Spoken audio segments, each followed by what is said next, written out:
നമസ്കാരം. ഞാൻ advocate Antony Sebastian, Kozhikode. നിങ്ങളെല്ലാ ആൾക്കാർക്കും MLM ലീഗൽ ഡിസ്കഷൻ വേദിയിലേക്ക് സ്വാഗതം.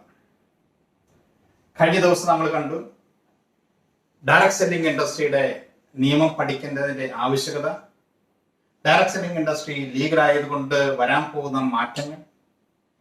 ഇനി നമ്മൾ ഇന്ന് കാണാൻ പോകുന്നത് അതിനുള്ളിലെ ഏറ്റവും പ്രധാനപ്പെട്ട നിയമവശമായിട്ടുള്ള സെൻട്രൽ ഗവൺമെന്റ് 2016 പുറപ്പെടുവിപ്പിച്ച ഗൈഡ് ലൈൻസ് ആണ്. മൾട്ടി ലെവൽ മാർക്കറ്റിംഗിന് വേണ്ടിയിട്ട് പുറപ്പെടുവിപ്പിച്ച ഗൈഡ് ലൈൻസ് ആണ്.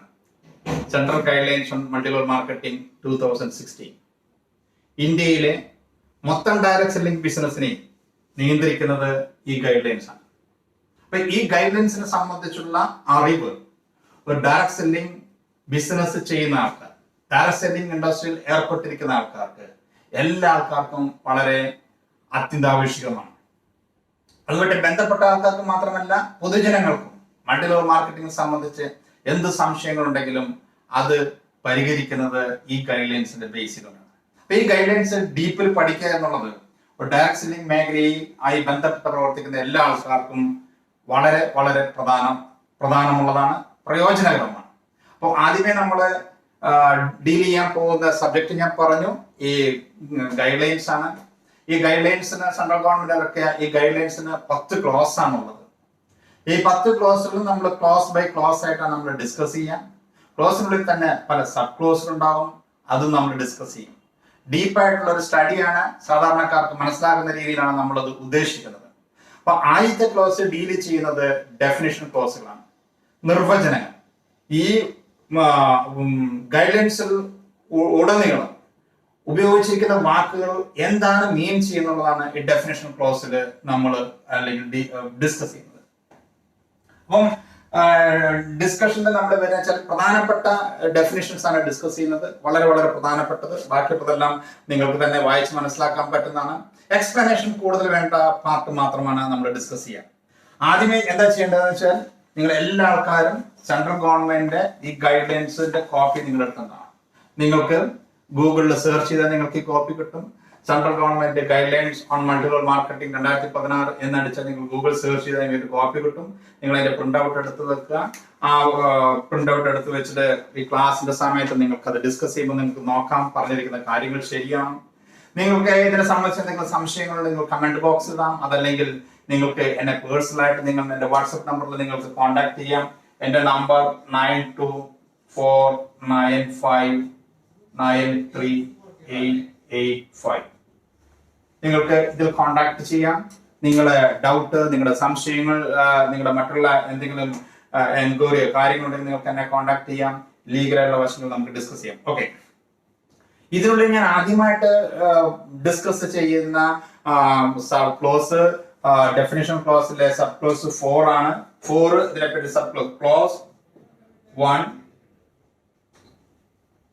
Close 1 sub clause 4. ഇതിനെപ്പറ്റി പറഞ്ഞാൽ ഡയറക്ട് സെല്ലർ. ആരാണ് direct seller? That is very very important.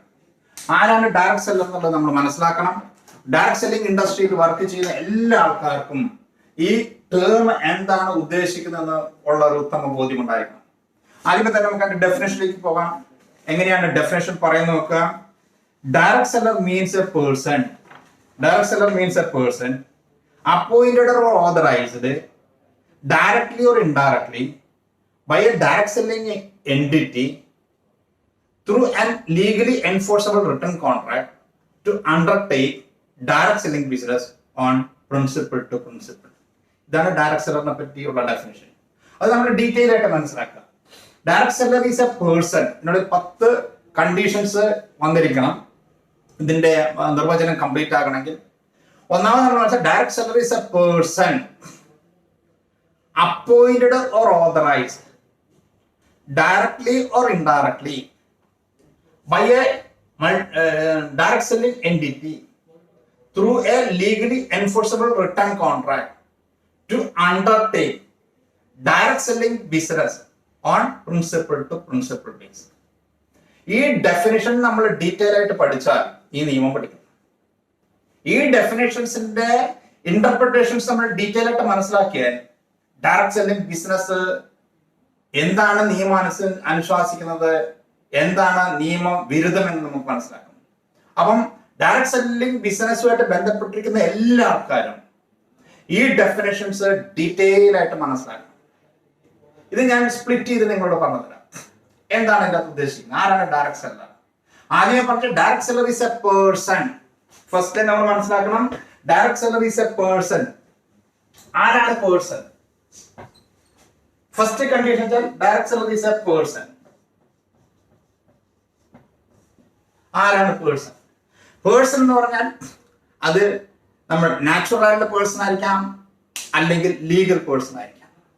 ഒരു വ്യക്തിക്കോ അതല്ലെങ്കിൽ ഒരു ലീഗൽ എൻറ്റിറ്റിക്കോ, ഒരു കമ്പനിക്കോ അതേമാതിരി ലീഗൽ എൻറ്റിറ്റിക്കോ ഇതിനുള്ളിൽ വരാൻ പറ്റും. ഇപ്പൊ ഡയറക്ട് സെല്ലർ എന്ന് വെച്ചാൽ പേഴ്സൺ അല്ലാത്ത ഒരാൾക്ക് പറ്റില്ല. It shall be A person. അത് നാച്ചുറൽ ആയിരിക്കാം, അതല്ലെങ്കിൽ അത് ലീഗൽ പേഴ്സൺ ആയിരിക്കാം. അപ്പം ഒരു പേഴ്സൺ ആയിരിക്കണം. Direct seller is a person authorized or appointed. രണ്ടാമത്തെ condition authorization. Authorized or appointed. അപ്പൊ ഇവിടെ എന്തുണ്ടായിരിക്കണം? അവിടെ ഒരു ഓതറൈസേഷൻ വേണം, അല്ലെങ്കിൽ അപ്പോയിന്റ്മെന്റ് ഉണ്ടാകും. അപ്പം ഒരു പേഴ്സണെ ഓതറൈസ് ചെയ്യണം അല്ലെങ്കിൽ അപ്പോയിന്റ് ചെയ്യണം. ആരാണ്? എങ്ങനെയായിരിക്കണം? Directly or indirectly. നേരിട്ടായിരിക്കാം ഓർ ഇൻഡയറക്ട്ലി. അപ്പൊ ഈ പേഴ്സണെ അപ്പോയിന്റ് ചെയ്യുന്നത് നേരിട്ടായിരിക്കാം അല്ലെങ്കിൽ ഇൻഡയറക്റ്റ് ആയിരിക്കാം. ഇനി അടുത്ത കണ്ടീഷൻ എന്താ? By a direct selling entity. Direct selling entity എന്താണ്? ഡയറക്ട് സെല്ലിംഗ് എൻറ്റിറ്റി നമ്മൾ ഡീറ്റെയിൽ ആയിട്ട് പിന്നെ മനസ്സിലാകും. ഒരു കമ്പനി, ഇവിടെ നമ്മൾ മനസ്സിലാക്കാം direct selling company, multi level marketing company, direct selling entity. ഇനി എങ്ങനെയായിരിക്കണം? Through a legally enforceable written contract. അപ്പോൾ ഇവിടെ എന്താണ്? Through a contract. Through a contract. ആ കോൺട്രാക്ട് എന്ന് വെച്ചാൽ നമ്മൾ മനസ്സിലാക്കാം എന്താണ് കരാർ. കരാർ എന്ന് പറഞ്ഞു കഴിഞ്ഞാൽ agreements enforceable by law. Agreements അതായത് നിയമാനുസൃതം നമുക്ക് എൻഫോഴ്സ് ചെയ്യാൻ പറ്റുന്ന എഗ്രിമെന്റ്സിനാണ് നമ്മൾ കരാർ എന്ന് പറയുന്നത്. അപ്പം ഇവിടെ ഈ വ്യക്തിയെ അപ്പോയിന്റ് ചെയ്യുന്നത് ഡയറക്ട് സെല്ലിംഗ് എൻറ്റിറ്റിയാണ്. അത് നേരിട്ടോ അല്ലാതെയോ ആകാം. അതൊക്കെ ഒരു കോൺട്രാക്ടിന്റെ ബേസ് ആണ്. ഇനി ആ കോൺട്രാക്ടിനെ through a legally enforceable written contract. അപ്പൊ ഈ കോൺട്രാക്ട് എങ്ങനെയായിരിക്കണം? കോൺട്രാക്ട് ലീഗൽ ആയിരിക്കണം. ലീഗൽ. അടുത്ത പോയിന്റ് എൻഫോഴ്സിബിലിറ്റി ഉണ്ടായിരിക്കണം. Enforceable. Legally enforceable written contract. Written ആയിരിക്കണം. ഇത്രയും കാര്യങ്ങൾ നമ്മൾ മനസ്സിലാക്കണം. Legally enforceable written contract. Through legally enforceable written contract. ഇപ്പൊ കോൺട്രാക്ടിനെ പറ്റി നമ്മൾ മനസ്സിലാക്കാൻ ഇത് പറഞ്ഞു. Contract, agreements, enforceable by law. ഈ ഡയറക്ട് സെല്ലറും കമ്പനിയും തമ്മിൽ ഒരു കോൺട്രാക്ട് ഉണ്ടായിരിക്കണം. അതാണ് ഇതിന്റെ ബേസ്. നമ്മളൊരു വസ്തു വാങ്ങുമ്പോൾ അതിന്റെ ആദ്യമേ നമ്മളൊരു എഗ്രിമെന്റ് ചെയ്യും, അല്ലെങ്കിൽ അത് എൻഫോഴ്സ് ചെയ്യാൻ പറ്റുന്നതാണ് കരാറായി മാറും, ഇല്ലെങ്കിൽ എഗ്രിമെന്റ് ആയിട്ട് തന്നെ നോക്കും. എല്ലാ എഗ്രിമെന്റ്സും കരാറല്ല, പക്ഷെ എല്ലാ കരാറും എഗ്രിമെന്റ്സ് ആണ്. All contracts are agreements, but all agreements are not contract. അപ്പം എഗ്രിമെന്റും കോൺട്രാക്റ്റും രണ്ടും കാണാം. ഒരു എഗ്രിമെന്റ് എപ്പോഴാണ് അത് കോൺട്രാക്ട് ആകുന്നത് വെച്ചാൽ സെക്ഷൻ 10 ഇന്ത്യൻ കോൺട്രാക്ട് ആക്ടിൽ പറയുന്നുണ്ട്. എല്ലാ എഗ്രിമെന്റും കോൺട്രാക്ട് ആവില്ല, പക്ഷെ എല്ലാ കോൺട്രാക്റ്റും എഗ്രിമെന്റ് ആണ്. അപ്പോൾ ഒരു എഗ്രിമെന്റ് എപ്പോഴാണ് അത് കോൺട്രാക്ട് ആകുന്നത്? അപ്പൊ ഇവിടെ മനസ്സിലാക്കുക, ഇവിടെ ഡയറക്ട് സെല്ലറിനെയും ഡയറക്ട് സെല്ലിംഗ് എൻറ്റിറ്റിയും ബന്ധിപ്പിക്കുന്നത് ഒരു കരാറാണ്. ആ കരാർ എങ്ങനെയായിരിക്കണം? ആ കരാറാണ് ഇതിനകത്തെ ബേസ്. അപ്പം ഇതൊരു കോൺട്രാക്ട് ആണ്. ഈ കോൺട്രാക്റ്റിൽ കരാറ് വയലേറ്റ് ചെയ്ത് കഴിഞ്ഞാൽ അവർക്ക് കോടതിയിൽ പോകാം. അപ്പൊ കോടതിയിൽ ആ കോൺട്രാക്ട് വയലേറ്റ് ചെയ്ത് കഴിഞ്ഞാൽ കോടതിയിൽ പോകണമെങ്കിൽ അത് നിയമാനുസൃതമുള്ള കോൺട്രാക്ട്. എന്തുകൊണ്ടാണ് ഞാനിത് പറയാം എന്ന് വെച്ചാൽ, ഇനി ഏറ്റവും കൂടുതൽ കോടതിയിൽ കേസ് വരുന്ന ഒരു ഭാഗം ചിലപ്പോൾ മൾട്ടി ലെവൽ മാർക്കറ്റിങ്ങിനെ സംബന്ധിച്ചതായിരിക്കും. മൾട്ടി ലെവൽ മാർക്കറ്റിങ്ങിന്റെ കോൺട്രാക്റ്റും കാര്യങ്ങളെല്ലാം ഇത് നിയമാനുസൃതമായതുകൊണ്ട് കോടതിയിൽ ചോദ്യം ചെയ്യപ്പെടും. അപ്പൊ ഇവിടെ മനസ്സിലാക്കുക, ഈ കോൺട്രാക്ട് ലീഗൽ ആയിരിക്കണം. ലീഗൽ ഇല്ലീഗൽ കോൺട്രാക്ട് പറ്റില്ല. ഉദാഹരണം ഞാൻ പറയാം, എങ്ങനെയാണ് ഒരു കരാറ് ലീഗൽ ആകുന്നത് ഇല്ലീഗൽ ആകുന്നത്. ഇല്ലീഗൽ കോൺട്രാക്ടുകൾ ഒരിക്കലും ബൈൻഡിങ് അല്ല. ഉദാഹരണത്തിന് എ ബി രണ്ട് പേര് തമ്മിലൊരു കോൺട്രാക്ട് ഉണ്ട്. കോൺട്രാക്ട് ഇതാണ്, ബി സി എ കൊല്ലണം, കൊന്നു കഴിഞ്ഞാൽ 10 ലക്ഷം രൂപ കൊടുക്കും. എഗ്രിമെന്റ് എന്ന് വെച്ചാൽ പാർട്ടീസ് ഉണ്ട്, അവിടെ ഒരു ഒബ്ജക്റ്റ് ഉണ്ട്. അപ്പൊ ഇവിടുത്തെ ഒബ്ജക്റ്റ് എന്താ? ബി സി എ കൊല്ലണം, കിൽ സി, അതാണ് contract. C B C A കൊന്നു, സി എ കൊന്ന ശേഷം എ ബിക്ക് ക്യാഷ് കൊടുത്തില്ല, കോടതി പോകാൻ പറ്റുമോ? ഇല്ല. കാരണം എന്താ? ഇവിടുത്തെ കോൺട്രാക്ട് ലീഗൽ അല്ല, ഇവിടുത്തെ എഗ്രിമെന്റ് ലീഗലി എൻഫോഴ്സിബിൾ അല്ല. ഇത് വയലേറ്റ് ചെയ്ത് കഴിഞ്ഞാല് എക്ക് എന്താ പറഞ്ഞ ബിക്ക് എക്കെതിരെ കോടതി പോകാൻ പറ്റും. അതല്ലെങ്കിൽ എ ബിക്ക് ഒരു അഡ്വാൻസ് കൊടുത്തു, 5 ലക്ഷം അഡ്വാൻസ് കൊടുത്തു, ബി സി എ കൊന്നില്ല, അഡ്വാൻസ് തിരിച്ചു കിട്ടാൻ പറഞ്ഞ കോടതി പോകാൻ പറ്റില്ല. കാരണം വെച്ചാൽ അവിടെ എഗ്രിമെന്റ് എൻഫോഴ്സിബിൾ അല്ല, നിയമാനുസൃതം നമുക്ക് മൂവ് ചെയ്യാൻ പറ്റാത്തതാണ് എഗ്രിമെന്റ്. അപ്പം ഡയറക്ട് സെല്ലിംഗ് എഗ്രിമെന്റ് കോൺട്രാക്ട് എങ്ങനെയായിരിക്കണം? ലീഗലി എൻഫോഴ്സിബിൾ ആയിരിക്കണം. ഞാനൊരു കമ്പനിയിൽ ജോയിൻ ചെയ്തു, എനിക്ക് കറക്റ്റ് ആയിട്ടുള്ള പേ ഔട്ട് തന്നില്ല, അത് ലീഗൽ ആണെങ്കിൽ I can approach the court, എനിക്ക് കോർട്ടിനെ അപ്രോച്ച് ചെയ്യാൻ പറ്റും, എനിക്ക് കമ്പനിക്കെതിരെ നിയമ നടപടി എടുക്കാൻ പറ്റും. കോൺട്രാക്റ്റിൽ പറഞ്ഞിരിക്കുന്ന കണ്ടീഷൻസ് വയലേറ്റ് ചെയ്താൽ എനിക്ക് കമ്പനിക്കെതിരെ നടപടി എടുക്കാൻ പറ്റും. ഞാൻ കമ്പനി എന്നോട് പറഞ്ഞ കാര്യങ്ങൾ ഞാൻ വയലേറ്റ് ചെയ്താൽ കമ്പനിക്കെതിരെയും എനിക്കെതിരെ കോൺട്രാക്ട് വയലേറ്റ് ചെയ്യാൻ നടപടി എടുക്കാൻ പറ്റും. അപ്പൊ ഇവിടെ നമ്മൾ മനസ്സിലാക്കാം, ഒരു കോൺട്രാക്ട് ഉണ്ടായിരിക്കണം. ആ കോൺട്രാക്ട് എങ്ങനെയായിരിക്കണം? ലീഗൽ ആയിരിക്കണം, ഇല്ലീഗൽ ആയിരിക്കാൻ പാടില്ല. ഒബ്ജക്റ്റ് ഇല്ലീഗൽ ആകാൻ പാടില്ല. അത് എൻഫോഴ്സിബിൾ ആയിരിക്കണം. എൻഫോഴ്സിബിൾ കോടതിയിൽ ഇതിന്റെ വയലേഷനിൽ കോടതിയിൽ കൂടെ നമുക്ക് പോയി നമുക്കത് നിവർത്തി നമുക്ക് ഏറ്റെടുക്കാൻ പറ്റുന്നതായിട്ടുള്ള രീതിയിലുള്ളതായിരിക്കണം. അതായത് ഒബ്ജക്റ്റ് ലീഗൽ ആയിരിക്കണം, എൻഫോഴ്സിബിലിറ്റി ഉണ്ടായിരിക്കണം, അത് റിട്ടൺ ആയിരിക്കണം. വാക്കോട് പറഞ്ഞ കാര്യം, ഓറൽ കോൺട്രാക്ട് പറ്റില്ല. ഡയറക്ട് സെല്ലിംഗ് എൻറ്റിറ്റിയും ഡയറക്ട് സെല്ലറും തമ്മിലുള്ള കോൺട്രാക്ട് റിട്ടൺ ആയിരിക്കണം. അപ്പം എപ്പോഴാണ് ഒരു എഗ്രിമെന്റ് അത് കോൺട്രാക്ട് ആയി മാറുന്ന വെച്ചാൽ സെക്ഷൻ 10 കോൺട്രാക്ട് ആക്ടിൽ വളരെ വ്യക്തമായിട്ട് പറയുന്നത്. അപ്പൊ അവിടെ എന്താ കൃത്യമായിട്ട് പറയാൻ വെച്ചാൽ അവിടെ ഫ്രീ കൺസെന്റ് ഉണ്ടായിരിക്കണം. പാർട്ടീസ് തമ്മിൽ ഫ്രീ കൺസെന്റ് ഉണ്ടായിരിക്കണം. അവർ തമ്മിലുള്ള ഒരേ പോയിന്റിലായിരിക്കണം രണ്ടുപേരും ഡിസ്കഷൻ. അവിടെ മിസ്റെപ്രസന്റേഷൻ പാടില്ല, മിസ്റ്റേക്ക് പാടില്ല, മാൾ പ്രാക്ടീസ് പാടില്ല, അൺഫെയർ ട്രേഡ് പ്രാക്ടീസ് പാടില്ല, ഒന്നും പാടില്ല. അവിടെ ഫ്രീ കൺസെന്റ് ഉണ്ടായിരിക്കണം. അവിടുത്തെ ഒബ്ജക്റ്റ് ലോഫുൾ ഒബ്ജക്റ്റ് ആയിരിക്കണം, ലക്ഷ്യം ലോഫുൾ ആയിരിക്കണം, ലോഫുൾ ഒബ്ജക്റ്റ് ആയിരിക്കണം. അപ്പൊ നമ്മൾ ചെയ്യുന്ന പ്രവൃത്തി നിയമാനുസൃതമാണോ? നിയമം നിരോധിച്ച അല്ലെങ്കിൽ നിയമവിരുദ്ധമായിട്ടുള്ള ഏതെങ്കിലും ഒരു കാര്യം നമുക്ക് കോൺട്രാക്ട് ചെയ്യാൻ പറ്റുമോ? ഉദാഹരണത്തിന് നിയമം നിരോധിച്ചിരിക്കുന്ന അവിടെ കറൻസി ഡീൽ ചെയ്യാൻ പാടില്ല, അതല്ലെങ്കിൽ ലിക്വർ ഡീൽ ചെയ്യുന്ന സ്പെഷ്യൽ ലൈസൻസ് വേണം. അങ്ങനെ നിയമം നിരോധിച്ചിരിക്കുന്ന അല്ലെങ്കിൽ നിയമത്തിന്റെ സ്പെഷ്യൽ ലൈസൻസ് ആവശ്യമുള്ള മേഖലകളിൽ കൂടെ ഇത് ചെയ്യാൻ പറ്റുമോ? പറ്റില്ല. അപ്പം അവിടെ എൻഫോഴ്സിബിലിറ്റി ഉണ്ടായിരിക്കണം. അത് ലീഗൽ ആയിരിക്കണം. കോൺട്രാക്ട് ലീഗൽ ആകുമ്പോൾ ലീഗൽ പാർട്ടീസ് ആയിരിക്കണം അതിനുള്ളിൽ വരുന്നത്. ലീഗൽ കോൺട്രാക്ട് ലീഗൽ ആയിരിക്കണം, ലോഫുൾ ഒബ്ജക്റ്റ് ആയിരിക്കണം, ലക്ഷ്യം ലോഫുൾ ആയിരിക്കണം, നിയമാനുസൃതമായിട്ടുള്ള ലക്ഷ്യമായിരിക്കണം, ലോഫുൾ കൺസിഡറേഷൻ ആയിരിക്കണം. ഇതിന് കിട്ടുന്ന പ്രതിഫലം ലോഫുൾ ആയിരിക്കണം. ഇല്ലീഗൽ ആക്ടിവിറ്റീസിൽ കൂടെ പ്രതിഫലം കിട്ടുന്നതാകാൻ പാടില്ല. ദെൻ അവസാനം പറഞ്ഞാൽ not expressly declared as void. പ്രത്യേകമായിട്ട് അത് വോയിഡ് വെച്ചാൽ അസാധുവായി പ്രഖ്യാപിച്ചിരിക്കുന്ന യുദ്ധസമയങ്ങളിൽ യുദ്ധരാജ്യങ്ങളുമായി തമ്മിലുള്ള കരാർ അസാധുവായിട്ട് ഗവൺമെന്റ് പ്രഖ്യാപിക്കുക, അങ്ങനെയുള്ള കരാറിൽ ഇടപെടാൻ പറ്റില്ല. അങ്ങനെ ഗവൺമെന്റ് ഏതെങ്കിലും ഒരു പ്രവൃത്തി, ഒരു കരാർ അസാധുവായിട്ട് പ്രഖ്യാപിച്ചാൽ ആ തരത്തിലുള്ള കരാറ് ഡയറക്ട് സെല്ലിംഗ് എൻറ്റിറ്റിയിൽ പാടില്ല. അപ്പൊ ഇതാണ് പറഞ്ഞിരിക്കുന്നത് വെച്ചാൽ ഒന്നാമത്തെ condition person, direct seller is a person. Then authorized or appointed, അവിടെ അപ്പോയിന്റ്മെന്റ് നടന്നിരിക്കണം. ഡയറക്റ്റ് ഓർ ഇൻഡയറക്റ്റ്, നേരിട്ടോ അല്ലാതെയാകാം. By direct selling entity. Direct selling entity എന്നുള്ളത് നമ്മൾ പിന്നീട് മനസ്സിലാകും. എന്താണ് direct selling company? Direct selling company കൊണ്ട് എന്താണ് ഉദ്ദേശിക്കുന്നത്? മൾട്ടിലെവൽ മാർക്കറ്റിംഗ് കമ്പനി കൊണ്ട് എന്താ ഉദ്ദേശിക്കുന്നത്? കമ്പനീസ് ആക്ട് പ്രകാരം എന്തെങ്കിലും രജിസ്റ്റർ ചെയ്തുകൊണ്ട് കാര്യമില്ല. കമ്പനീസ് ആക്ട് പ്രകാരം രജിസ്റ്റർ ചെയ്ത ഒരു പാൻ കാർഡ് എടുത്ത് അതുകൊണ്ട് ഡയറക്ട് സെല്ലിംഗ് എൻറ്റിറ്റി ആവില്ല. ഡയറക്ട് സെല്ലിംഗ് എൻറ്റിറ്റിയുടെ ബെനിഫിറ്റ്സ് കിട്ടണമെങ്കിൽ നിയമത്തിൽ പറഞ്ഞിരിക്കുന്ന ഡയറക്ട് സെല്ലിംഗ് എൻറ്റിറ്റി ആയിരിക്കണം. അപ്പൊ ഡയറക്ട് സെല്ലിംഗ് എൻറ്റിറ്റി ആയിരിക്കണം ഈ തമ്മിലുള്ള കോൺട്രാക്ട്. അത് അവർ തമ്മിൽ ഒരു കോൺട്രാക്ട് ഉണ്ടായിരിക്കണം. ആ കോൺട്രാക്ട് എങ്ങനെയാണ്? അത് ലീഗലി എൻഫോഴ്സിബിൾ റിട്ടൺ കോൺട്രാക്ട് ആയിരിക്കണം.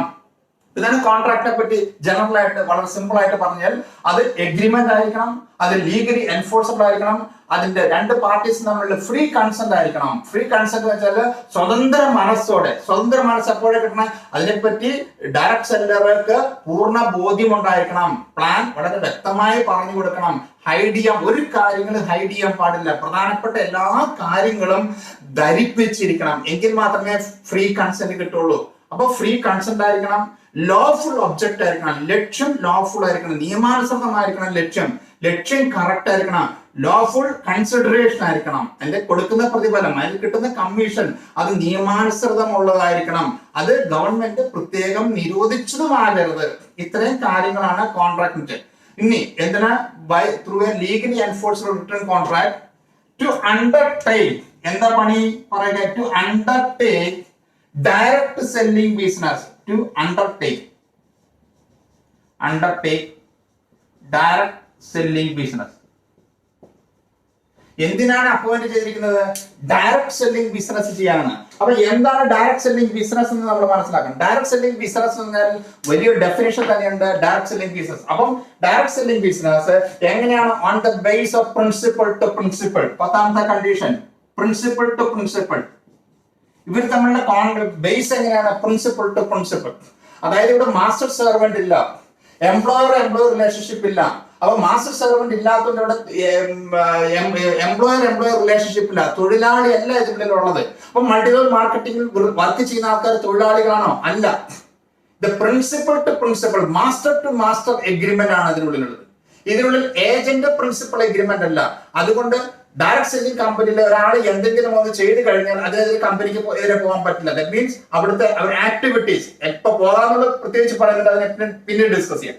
അപ്പം ഇവിടുത്തെ ബേസ് എന്താണെന്ന് വെച്ചാല് പ്രിൻസിപ്പൾ ടു പ്രിൻസിപ്പൾ ആണ്, മാസ്റ്റർ സെർവന്റ് അല്ല.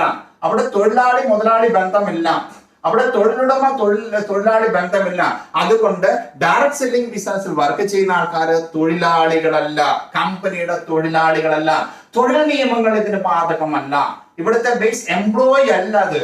അപ്പൊ നമ്മൾ ചിന്തിച്ചു നോക്കും, ഇതിന് തൊഴിലാളി യൂണിയനുകൾ ആവശ്യമുണ്ടോ? നിയമാനുസൃതം പറഞ്ഞു കഴിഞ്ഞാൽ നിലനിൽക്കില്ല. നിയമത്തിന്റെ മുമ്പിൽ ഇവർ തൊഴിലാളികൾ അല്ലാത്തടത്തോളം കാലം ഇതിൽ തൊഴിൽ യൂണിയനുകളുടെ സാധ്യത നിയമത്തിന്റെ മുമ്പിലില്ല. പക്ഷേ ഒരു അസോസിയേഷൻ വർക്ക് ചെയ്യാൻ പറ്റും, നോ പ്രോബ്ലം. പക്ഷെ ഇവിടെ നോക്കാം, 10 കണ്ടീഷൻസ് ഡയറക്ട് സെല്ലർ എന്നുള്ളതിൽ ഫുൾഫിൽ ചെയ്യണം, എങ്കിൽ മാത്രമേ അവ എന്താ പറയുക ഡയറക്ട് സെല്ലർ ആവുകയുള്ളൂ. നമുക്ക് ഒന്നുകൂടെ നോക്കാം. ഒന്ന്, direct seller is a person.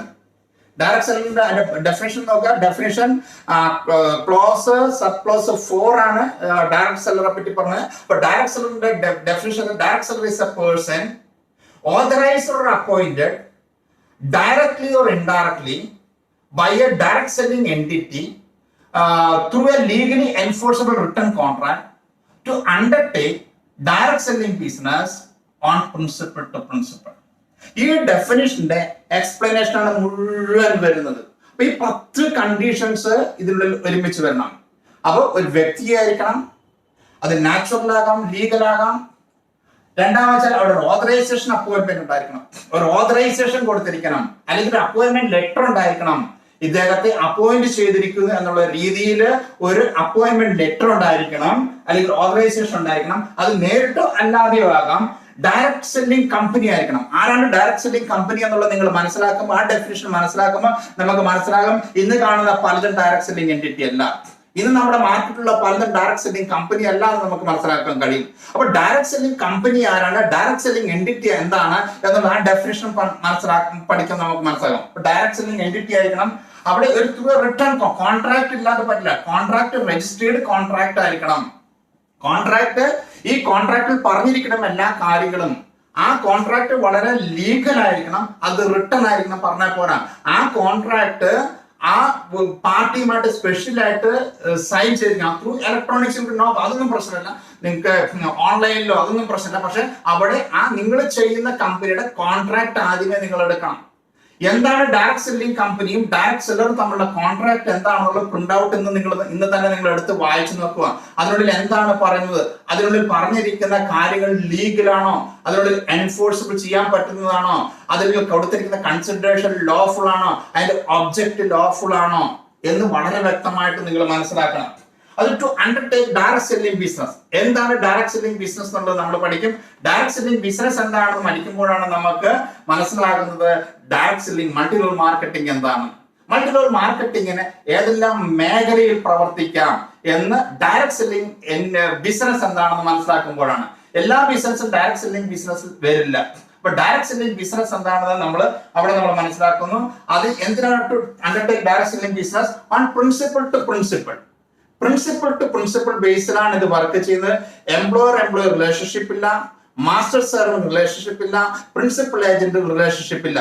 ഇങ്ങനെ ഈ 10 കണ്ടീഷൻസ് ഒരുമിച്ച് വരുമ്പോൾ മാത്രമാണ് ഒരാള് ഡയറക്ട് സെല്ലർ ആകുന്നത്. ഡയറക്ട് സെല്ലർ എന്നുള്ള ഡെഫിനിഷൻ വളരെ വളരെ പ്രധാനപ്പെട്ടതാണ്. നിങ്ങൾ ഓരോ ആൾക്കാരും ചിന്തിക്കുക, ഞാൻ ഡയറക്ട് സെല്ലർ ആണോ, ഞാൻ ഈ കമ്പനി എനിക്ക് കോൺട്രാക്ട് തന്നിട്ടുണ്ടോ, ഈ കമ്പനിയിൽ കോൺട്രാക്ട് പറഞ്ഞിരിക്കുന്ന കാര്യങ്ങൾ ലീഗലാണോ, എനിക്ക് തരുന്ന കമ്മീഷൻ ലീഗൽ ബിസിനസ്സിൽ നിന്നാണോ? 2 ടൈപ്പുള്ള ബിസിനസ്, ലീഗൽ ബിസിനസ്സും ഇല്ലീഗൽ ബിസിനസ്സും. ലീഗൽ ബിസിനസ്സിൽ നിന്നുള്ള റെമ്യൂണറേഷൻ മാത്രമേ ലോഫുൾ ആവുകയുള്ളൂ. ഇല്ലീഗൽ ബിസിനസ്സിൽ കൂടെയുള്ള മണി ചെയിൻ അതേമാതിരിയുള്ള കാര്യങ്ങളിൽ കൂടെ മണി സർക്കുലർ സ്കീം അല്ലെങ്കിൽ ഗവൺമെന്റ് നിരോധിച്ചിരിക്കുന്ന ബിസിനസ് ചെയ്തിട്ടുണ്ടാകുന്നതിനുള്ള കൺസിഡറേഷൻ, ഇതൊന്നും ലോഫുൾ കൺസിഡറേഷൻ അല്ല. അപ്പം അത് റിട്ടേൺ ആയിരിക്കണം. Direct seller to undertake direct selling business. Direct selling business എന്താണെന്ന് നമ്മൾ ഡെഫിനിഷനിൽ കാണാം. അത് പ്രിൻസിപ്പിൾ ടു പ്രിൻസിപ്പിൾ ബേസിലാണ്. എംപ്ലോയർ റിലേഷൻഷിപ്പ് ഇല്ല, ഇവിടെ മാസ്റ്റർ സെർവന്റ് റിലേഷൻഷിപ്പ് ഇല്ല, ഇവിടെ മാസ്റ്റർ ടു മാസ്റ്റർ റിലേഷൻഷിപ്പ് ഉള്ള. അപ്പം ആദ്യമായിട്ട് നമ്മൾ ഡിസ്കസ് ചെയ്യുന്ന who is A direct seller എന്നുള്ളതാണ്. ഈ ഡെഫിനിഷൻ നിങ്ങൾ കൂടുതലായിട്ട് നിങ്ങൾ മനസ്സിലാക്കുക, പഠിക്കുക, അതിന്റെ ഡെപ്തിലേക്ക് നിങ്ങൾ മനസ്സിലാക്കുക. ഈ 10 കണ്ടീഷൻസും നിങ്ങൾ കാണാതെ മനസ്സിലാക്കുക, എന്നിട്ട് നിങ്ങൾ അപ്ലൈ ചെയ്ത് നോക്കുക. ഈ 10 കണ്ടീഷൻസും ഒരുമിച്ച് വന്നെങ്കിൽ മാത്രമേ അവിടെ ഡയറക്ട് സെല്ലർ എന്നുള്ള ഡെഫിനിഷൻ കംപ്ലീറ്റ് ആവുള്ളൂ.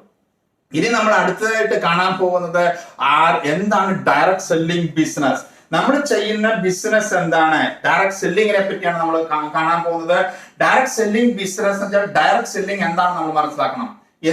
ഡയറക്ട് സെല്ലിംഗ് കമ്പനിക്ക് ഏതെല്ലാം മേഖലയിലാണ് അനുവദിക്കപ്പെട്ടിരിക്കുന്ന അനുവാദമുള്ളത്, അതാണ് ക്ലോസ് 6 സബ് ക്ലോസ് 6 പറയുന്നത്, ക്ലോസ് 1 സബ് ക്ലോസ് 6 പറയുന്നത് ഡയറക്ട് സെല്ലിംഗ്. എന്താണ് ഡയറക്ട് സെല്ലിംഗ്? ഡയറക്ട് സെല്ലിങ്ങിനെ പറ്റി നമ്മൾ അടുത്ത ക്ലാസ്സിൽ മനസ്സിലാക്കും. എന്താണ് ഡയറക്ട് സെല്ലിംഗ് എന്നുള്ളത് അത് നിങ്ങൾ അടുത്ത വീഡിയോയിൽ നിങ്ങൾക്ക് കാണാം. എന്താണ് ഡയറക്ട് സെല്ലിംഗ് ബിസിനസ് എന്നുള്ളത് കാണാം. അപ്പം ഇത്രയും ക്ലാസ്സുകൾ നിങ്ങൾക്ക് മനസ്സിലായി എന്ന് ഞാൻ വിശ്വസിക്കുന്നു. നിങ്ങൾക്ക് എന്തെങ്കിലും സംശയം ഉണ്ടെങ്കിൽ നിങ്ങൾക്ക് എന്റെ നമ്പറിൽ നിങ്ങൾ കോൺടാക്ട് ചെയ്യാം. അതല്ല, ഈ വീഡിയോ നിങ്ങൾക്ക് ഇഷ്ടമാണെങ്കിൽ നിങ്ങൾക്ക് അത് ലൈക്ക് ചെയ്യാം. ഈ വീഡിയോ നിങ്ങൾക്ക് ഇഷ്ടമുണ്ടെങ്കിൽ മറ്റുള്ള ആൾക്കാരോട് നിങ്ങൾക്ക് ഷെയർ ചെയ്യാം. നിങ്ങൾക്ക് ഈ വീഡിയോയുടെ അടുത്ത ക്ലാസ്സിനെ പറ്റി നിങ്ങൾക്ക് നോട്ടിഫിക്കേഷൻ കിട്ടും. നിങ്ങൾ സബ്സ്ക്രൈബ് ചെയ്ത് നിങ്ങൾ അതിന്റെ ബെല്ലൈക്കൺ ക്ലിക്ക് ചെയ്ത് കഴിഞ്ഞാൽ നിങ്ങൾക്ക് അതിന്റെ നോട്ടിഫിക്കേഷൻ വരും. അടുത്ത ക്ലാസ് ഡീൽ ചെയ്യുന്നത് ഡയറക്ട് സെല്ലിങ്ങിനെ സംബന്ധിച്ചാണ്. ഡയറക്ട് സെല്ലിംഗ് ബിസിനസ് എന്താണ്, ഒരു മൾട്ടി ലെവൽ മാർക്കറ്റിംഗ് കമ്പനിക്ക് ഏതെല്ലാം മേഖലയിൽ വർക്ക് ചെയ്യാൻ പറ്റും, ഏതെല്ലാം മേഖലയിൽ വർക്ക് ചെയ്യാൻ പറ്റില്ല, ഇതെല്ലാമാണ് ഡയറക്ട് സെല്ലിംഗ് ബിസിനസിനെ പറ്റി പറയുന്നത്. അപ്പം ക്ലോസ് 6 ആണ് പറയുന്നത്, സബ് ക്ലോസ് 6 ആണ് പറയുന്നത് ഡയറക്ട് സെല്ലിംഗ്. അപ്പം ആ ക്ലാസ് നിങ്ങൾക്ക് എല്ലാ ആൾക്കാർക്കും ആ ക്ലാസ്സിലേക്ക് നിങ്ങളെ സ്വാഗതം ചെയ്യുന്നു, നിർത്തുന്നു. Thank you very much.